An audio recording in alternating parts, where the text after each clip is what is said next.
Today we're looking at how to stop being toxic, the 7-step blueprint with the workbook included inside. This is by NC Charlie.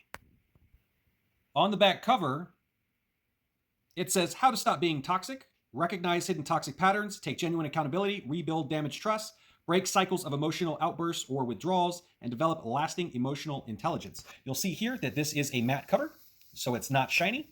In the front of the book, it does have a small table of contents showing all the 7 steps that you're going to go over, the conclusion, and the thank yous. You'll notice that this is a cream paper stock.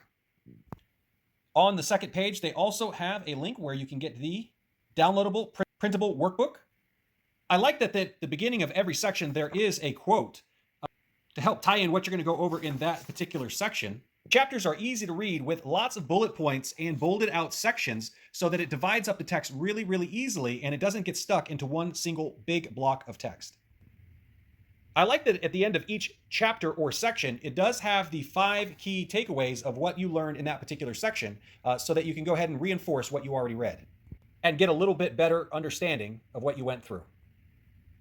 Inside the book, there's also lots of interactive fill-in sections to go ahead and talk about what you feel or how you interact with a particular idea or situation. So it really brings you into the text, the story, and the narrative so you can better integrate what you're reading. And in the back, it has a reference section of where all of the research came from. My favorite section was step 6, communicate, talk without blame, control, or confusion, especially where it went over validating others, talking about reinforcing you hear what they're saying, like that makes sense, I get why you're upset, you are totally valid in your feeling of hurt. So this had some really good information in this section. All in all, this is a pretty good book on self-reflection, breaking bad habits, and healing yourself and helping others that you have hurt in the past.